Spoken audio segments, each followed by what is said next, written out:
हम जिस युग में जी रहे हैं वहाँ शिक्षा एक शब्द नहीं, एक व्यवस्था बन चुकी है। एक ऐसी व्यवस्था जो हमें बताती है क्या सोचना है, पर यह नहीं सिखाती कैसे सोचना है। हम डिग्रियों के पीछे भागते हैं लेकिन दिशा खो चुके हैं। हम ज्ञान के पहाड़ पर चढ़ तो रहे हैं, पर भीतर की समझ, भीतर की शांति कहीं पीछे छूटती जा रही है। बचपन से ही हमें सिखाया जाता है, आगे बढ़ो, प्रतिस्पर्धा करो, सबसे श्रेष्ठ बनो। लेकिन क्या यही जीवन का अर्थ है? क्या शिक्षा का उद्देश्य सिर्फ सफलता है या समझ भी?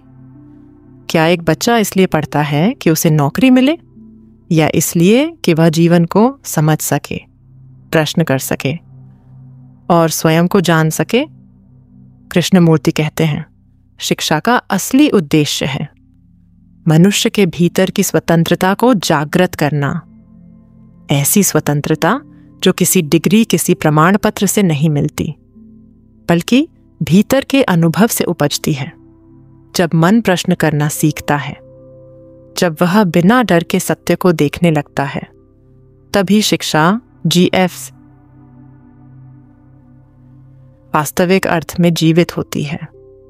इसलिए जब हम द फंक्शन ऑफ एजुकेशन की बात करते हैं तो यह केवल स्कूल या कॉलेज की बात नहीं है, यह उस जीवन की बात है जो हम हर दिन जीते हैं। वह जीवन जो हमें सिखाता है, हर आंसू से, हर मुस्कान से, हर चुप्पी से। तो आइए अब हम चलें उस संवाद की ओर जहां शिक्षा केवल एक संस्था नहीं बल्कि आत्मा की यात्रा है। मुझे आश्चर्य है कि क्या हमने कभी खुद से पूछा है कि शिक्षा का क्या अर्थ है? हम स्कूल क्यों जाते हैं? हम विभिन्न विषय क्यों सीखते हैं? हम परीक्षाएं क्यों पास करते हैं? और बेहतर अंकों के लिए एक दूसरे से मुकाबला क्यों करते हैं? इस नाम मात्र शिक्षा का क्या अर्थ है? क्या अर्थ है और इसका सार क्या है? यह वास्तव में एक बहुत ही महत्वपूर्ण प्रश्न है, न केवल छात्रों के लिए बल्कि माता पिता, शिक्षकों और इस धरती से प्रेम करने वाले प्रत्येक व्यक्ति के लिए भी। हम शिक्षित होने के लिए संघर्ष क्यों करते हैं? क्या यह केवल कुछ परीक्षाएं पास करने और नौकरी पाने के लिए है, या क्या शिक्षा का उद्देश्य हमें युवावस्था में ही जीवन की पूरी प्रक्रिया को समझने के लिए तैयार करना है? नौकरी करना और आजीविका कमाना जरूरी है, लेकिन क्या बस इतना ही है? क्या हमें केवल इसी के लिए शिक्षित किया जा रहा है? निश्चय ही जीवन केवल एक नौकरी, एक व्यवसाय नहीं है। जीवन असाधारण रूप से विशाल और गहन है। यह एक महान रहस्य है, एक विशाल क्षेत्र है जिसमें हम मनुष्य के रूप में कार्य करते हैं। यदि हम केवल आजीविका कमाने के लिए खुद को तैयार करते हैं तो हम जीवन के पूरे उद्देश्य से चूक जाएंगे। और जीवन को समझना केवल परीक्षाओं की तैयारी करने और गणित, भौतिकी या जो भी आप चाहें उसमें निपुण बनने से कहीं अधिक महत्वपूर्ण है। तो चाहे हम शिक्षक हों या छात्र, क्या यह जरूरी नहीं कि हम खुद से पूछें कि हम क्यों शिक्षा दे रहे हैं या क्यों शिक्षित हो रहे हैं, और जीवन का क्या अर्थ है? क्या जीवन कोई असाधारण चीज नहीं है? पक्षी, फूल, लहलहाते पेड़, आकाश, तारे, नदियां और उनमें मछलियां, ये सब जीवन है। जीवन गरीब और अमीर है। जीवन समूहों, जातियों और राष्ट्रों के बीच निरंतर संघर्ष है। जीवन ध्यान है। जीवन जिसे हम धर्म कहते हैं, और यह मन की सूक्ष्म छिपी हुई चीजें भी हैं। ईर्ष्याएं, महत्वाकांक्षाएं, जुनून, भय, तृप्ति और चिंताएं, यह सब और बहुत कुछ जीवन है। लेकिन हम आम तौर पर इसके केवल एक छोटे से पहलू को समझने के लिए खुद को तैयार करते हैं। हम कुछ परीक्षाएं पास करते हैं, नौकरी ढूंढते हैं, शादी करते हैं, बच्चे पैदा करते हैं और फिर धीरे धीरे मशीन जैसे होते जाते हैं। हम जीवन से भयभीत, चिंतित और भयभीत रहते हैं। तो क्या शिक्षा का काम हमें जीवन की पूरी प्रक्रिया को समझने में मदद करना है, या ये हमें केवल एक पेशे के लिए, उस सर्वोत्तम नौकरी के लिए तैयार करना है जो हमें मिल सकती है? जब हम बड़े होकर स्त्री और पुरुष बनेंगे तो हम सबका क्या होगा? क्या आपने कभी खुद से पूछा है कि बड़े होकर आप क्या करेंगे? पूरी संभावना है कि आपकी शादी हो जाएगी और इससे पहले कि आप अपनी स्थिति जानें, आप माता पिता बन जाएंगे और फिर आप किसी नौकरी या रसोई में बंधे रहेंगे जिसमें आप धीरे धीरे कमज़ोर होते जाएंगे। क्या बस यही आपका जीवन है? क्या आपने कभी खुद से यह सवाल पूछा है? क्या आपको ये नहीं पूछना चाहिए? अगर आपका परिवार धनी है तो हो सकता है कि आपकी अच्छी खासी नौकरी पहले से ही तय हो, आपके पिता आपको कोई आरामदायक नौकरी दे दें, या आपकी शादी भी अच्छी तरह से हो जाए, लेकिन वहाँ भी आपका पतन होगा, आपकी हालत ख़राब होगी। क्या आप समझ रहे हैं? निश्चय ही शिक्षा का कोई अर्थ नहीं है जब तक वह आपको जीवन के विशाल विस्तार को, उसकी सभी सूक्ष्मताओं, उसके असाधारण सौंदर्य, उसके दुखों और सुखों को समझने में मदद न करे। आप डिग्रियां प्राप्त कर सकते हैं, आपके नाम के आगे अक्षरों की एक श्रृंखला लग सकती है और आपको एक अच्छी नौकरी मिल सकती है, लेकिन फिर क्या? इन सब का क्या अर्थ है यदि इस प्रक्रिया में आपका मन सुस्त, थका हुआ, मंदबुद्धि हो जाए? तो जब आप युवा हैं तो क्या आपको यह जानने का प्रयास नहीं करना चाहिए कि जीवन क्या है, और क्या शिक्षा का असली उद्देश्य आप में वह बुद्धि विकसित करना नहीं है जो इन सभी समस्याओं का उत्तर खोजने का प्रयास करे? क्या आप जानते हैं कि बुद्धि क्या है? यह निस्संदेह स्वतंत्र रूप से, बिना किसी भय के, बिना किसी सूत्र के सोचने की क्षमता है, ताकि आप स्वयं यह खोज सकें कि क्या वास्तविक है, क्या सत्य है। लेकिन यदि आप भयभीत हैं तो आप कभी बुद्धिमान नहीं बन पाएंगे। किसी भी प्रकार की महत्वाकांक्षा, चाहे आध्यात्मिक हो या सांसारिक, चिंता और भय को जन्म देती है। इसलिए महत्वाकांक्षा एक स्पष्ट, सरल, प्रत्यक्ष और इसलिए बुद्धिमान मन को विकसित करने में मदद नहीं करती। आप जानते हैं, युवावस्था में ऐसे वातावरण में रहना बहुत ज़रूरी है जहाँ कोई डर ना हो। हम में से ज़्यादातर लोग जैसे जैसे बड़े होते हैं डर जाते हैं। हम जीने से डरते हैं, नौकरी छूटने से डरते हैं, परंपराओं से डरते हैं, पड़ोसियों या पत्नी या पति क्या कहेंगे इस बात से डरते हैं, मौत से डरते हैं। हम में से ज़्यादातर लोगों में किसी न किसी रूप में डर होता है, और जहाँ डर होता है वहाँ बुद्धि नहीं होती। और क्या हम सभी के लिए युवावस्था में ऐसे वातावरण में रहना संभव नहीं है जहाँ कोई डर ना हो, बल्कि आज़ादी का माहौल हो, न कि सिर्फ अपनी मर्जी से काम करने की, बल्कि जीने की पूरी प्रक्रिया को समझने की? जिंदगी वाकई बहुत खूबसूरत है। ये कोई बदसूरत चीज़ नहीं है जो हमने इसे बनाया है, और आप इसकी समृद्धि, इसकी गहराई, इसकी असाधारण सुंदरता की सराहना तभी कर सकते हैं जब आप संगठित धर्म, परंपरा, वर्तमान सड़े गले समाज के खिलाफ, हर चीज़ के खिलाफ विद्रोह करें, ताकि एक इंसान के तौर पर आप खुद जान सकें कि सच क्या है। नकल करना नहीं, बल्कि खोजना ही शिक्षा है ना? आपका समाज, आपके माता पिता और शिक्षक जो आपको बताते हैं उसके अनुसार चलना बहुत आसान है। यह जीने का एक सुरक्षित और आसान तरीका है, लेकिन यह जीना नहीं है, क्योंकि इसमें भय, क्षय और मृत्यु है। जीने का मतलब है खुद के लिए यह जानना कि क्या सच है, और आप ये तभी कर सकते हैं जब आज़ादी हो, जब आपके भीतर निरंतर क्रांति हो। लेकिन आपको ऐसा करने के लिए प्रोत्साहित नहीं किया जाता। कोई भी आपको प्रश्न करने, स्वयं जानने के लिए नहीं कहता कि ईश्वर क्या है, क्योंकि यदि आप विद्रोह करेंगे तो आप उन सभी झूठों के लिए खतरा बन जाएंगे। आपके माता पिता और और समाज चाहते हैं कि आप सुरक्षित रहें और आप भी सुरक्षित रहना चाहते हैं।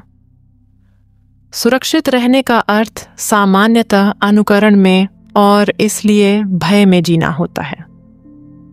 निश्चय ही शिक्षा का कार्य हम में से प्रत्येक को स्वतंत्र और निर्भय जीवन जीने में मदद करना है ना? और एक ऐसा वातावरण बनाना जिसमें इसमें कोई डर नहीं है। इसके लिए आपके साथ साथ शिक्षक, शिक्षाविद को भी बहुत अधिक सोच विचार करने की आवश्यकता है।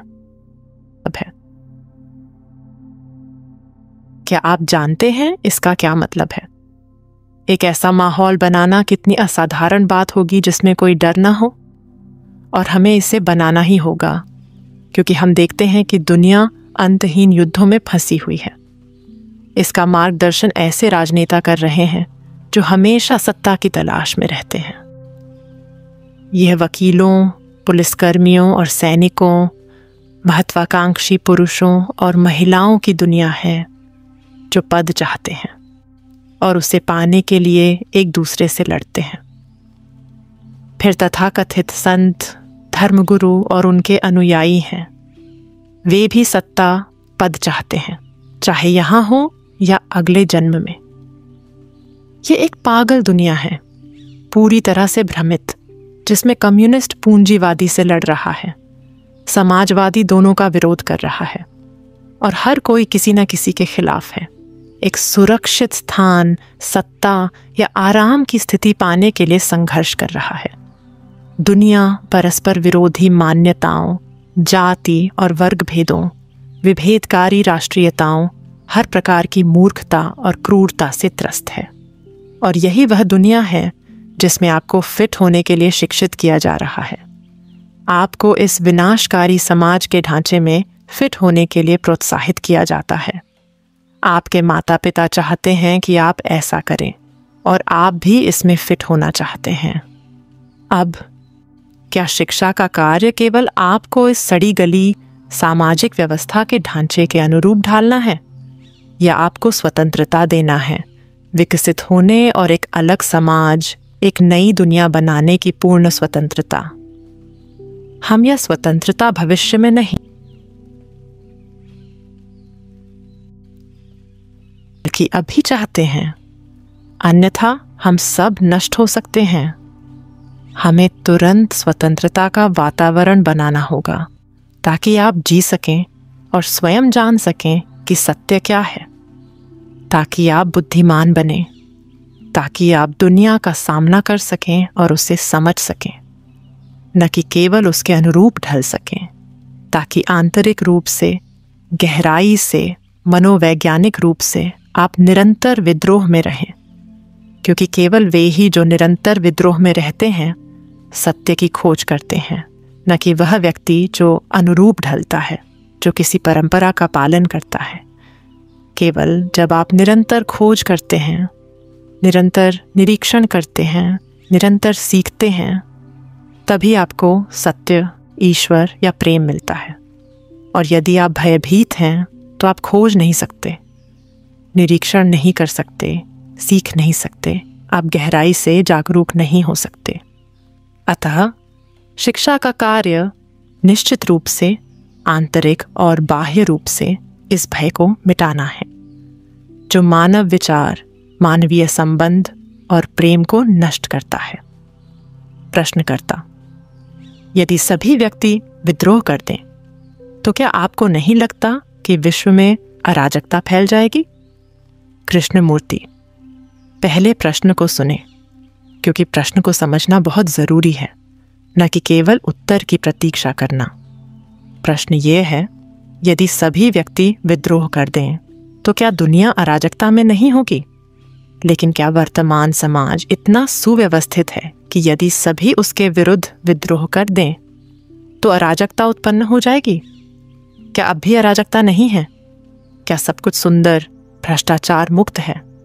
क्या सभी सुखी, पूर्ण और समृद्ध जीवन जी रहे हैं? क्या मनुष्य मनुष्य के विरुद्ध नहीं है? क्या महत्वाकांक्षाएं, निर्मम प्रतिस्पर्धा नहीं है?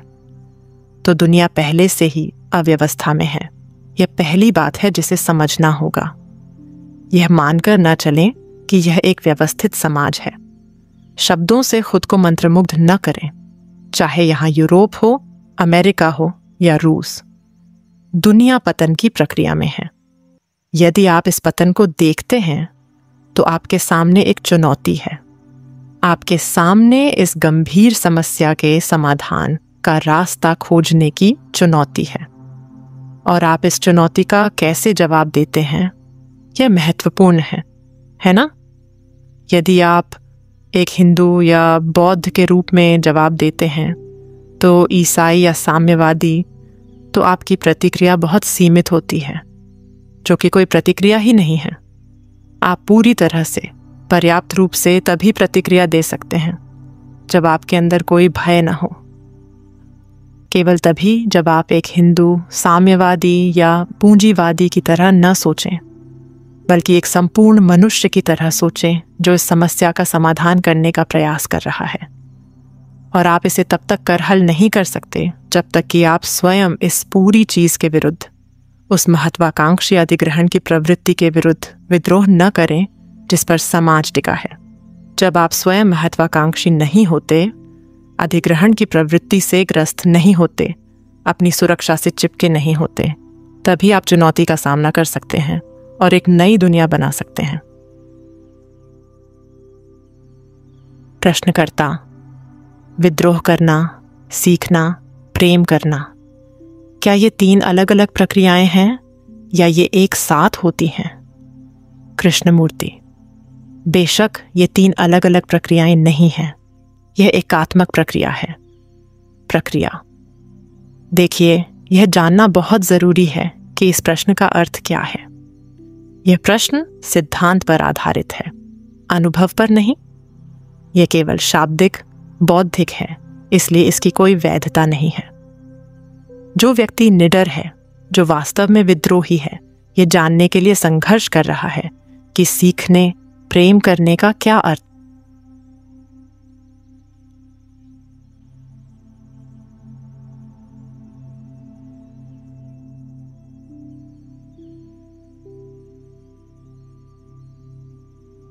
है।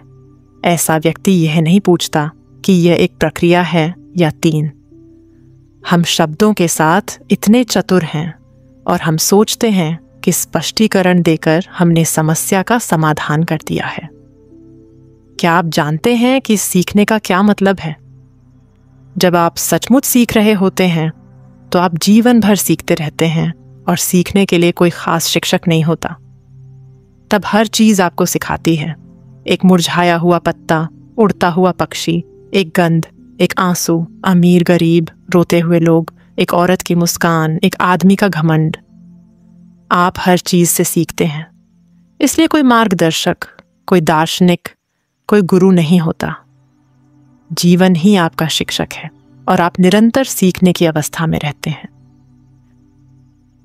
प्रश्नकर्ता: यह सच है कि समाज अधिग्रहण और महत्वाकांक्षा पर आधारित है, लेकिन अगर हमारी कोई महत्वाकांक्षा न हो तो क्या हमारा पतन नहीं हो जाएगा? कृष्णमूर्ति: यह वास्तव में एक बहुत ही महत्वपूर्ण प्रश्न है और इस पर बहुत ध्यान देने की आवश्यकता है। क्या आप जानते हैं कि ध्यान क्या है? आइए जानें। कक्षा में जब आप खिड़की से बाहर देखते हैं या किसी के बाल खींचते हैं तो शिक्षक आपको ध्यान देने के लिए कहते हैं। इसका क्या मतलब है कि आप जो पढ़ रहे हैं उसमें आपकी रुचि नहीं है और इसलिए शिक्षक आपको ध्यान देने के लिए मजबूर करते हैं, जो कि ध्यान है ही नहीं। ध्यान तब आता है जब आप किसी चीज में गहरी रुचि रखते हैं, क्योंकि तब आप उसके बारे में सब कुछ जानना चाहते हैं। तब आपका पूरा मन, आपका पूरा अस्तित्व वहां होता है। इसी तरह जिस क्षण आप यह देखते हैं कि अगर हमारी कोई महत्वाकांक्षा न होती तो क्या हमारा पतन नहीं होता, यह प्रश्न वास्तव में बहुत महत्वपूर्ण है। तब आप रुचि रखते हैं और मामले की सच्चाई जानना चाहते हैं। अब क्या महत्वाकांक्षी व्यक्ति खुद को बर्बाद नहीं कर रहा है? यही पहली बात है जो पता लगानी है। ये नहीं पूछना है कि महत्वाकांक्षा सही है या गलत। GF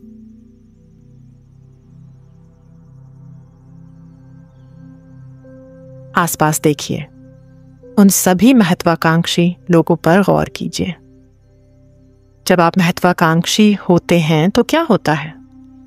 आप स्वयं के बारे में ही सोच रहे होते हैं, है ना? आप क्रूर हैं, आप दूसरों को किनारे कर देते हैं क्योंकि आप अपनी ओर बढ़ने की कोशिश में हैं, बड़ा आदमी बनने की चाह में हैं, जिससे समाज में उन लोगों के बीच संघर्ष पैदा होता है जो महत्वाकांक्षी हैं, सफल हो रहे हैं और जो पीछे छूट रहे हैं। आपके और उन लोगों के बीच जो आपकी चाहत के पीछे हैं एक निरंतर संघर्ष चलता रहता है। और क्या यह संघर्ष रचनात्मक जीवन के लिए उपयोगी है? क्या आप समझते हैं या ये बहुत मुश्किल है? क्या आप महत्वाकांक्षी हैं जब आप किसी काम को उसके खुद के लिए करना पसंद करते हैं, जब आप किसी काम को स्वयं के पूरे अस्तित्व के साथ करते हैं, इसलिए नहीं कि आप कहीं पहुंचना चाहते हैं या ज्यादा मुनाफा कमाना चाहते हैं या बेहतर परिणाम चाहते हैं, बल्कि सिर्फ इसलिए कि आप उसे करना पसंद करते हैं और उसमें कोई महत्वाकांक्षा नहीं है, है ना? उसमें कोई प्रतिस्पर्धा नहीं होती।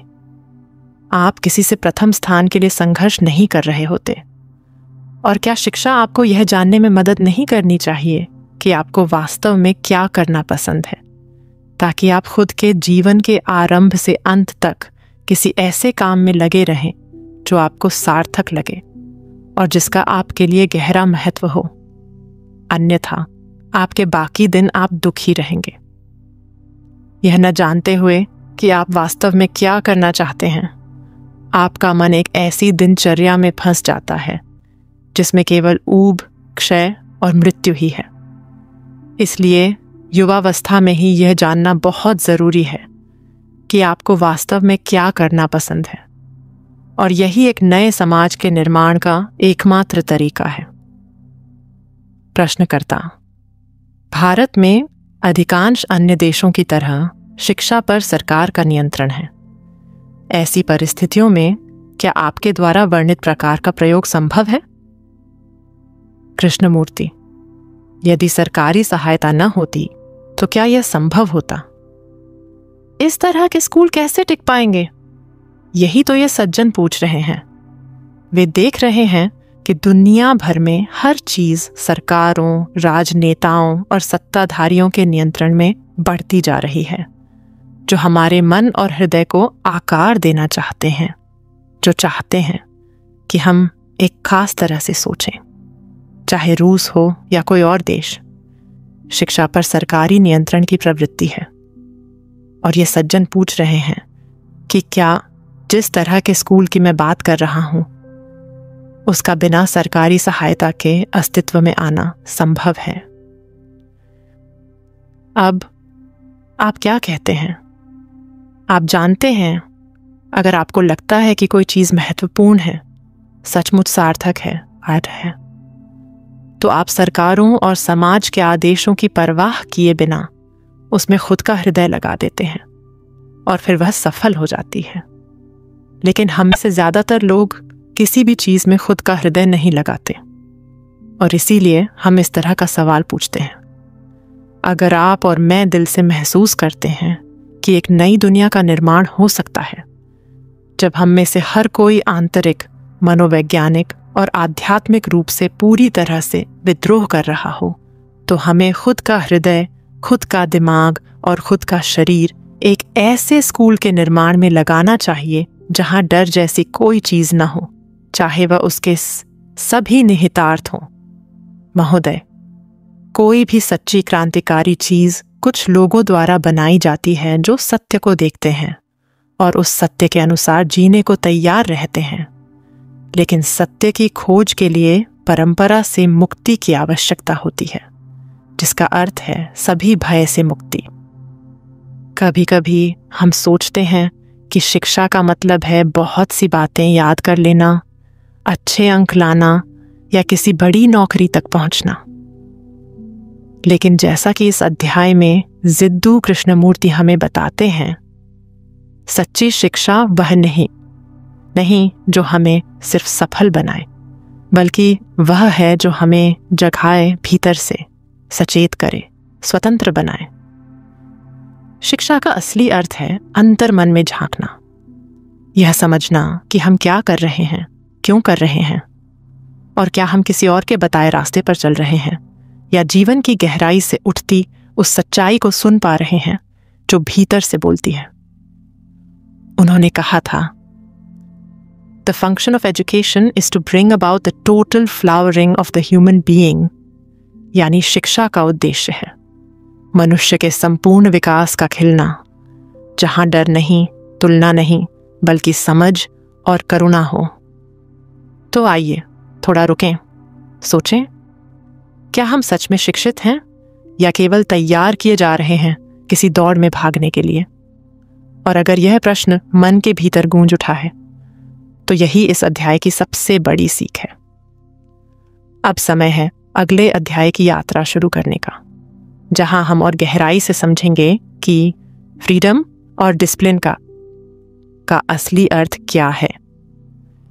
यदि यह खोज आपको भीतर तक छू गई है, तो मिलते हैं पार्ट 2 में, जहां हम जानेंगे कि असली आज़ादी क्या है और क्या बिना अनुशासन के कोई सचमुच स्वतंत्र हो सकता है।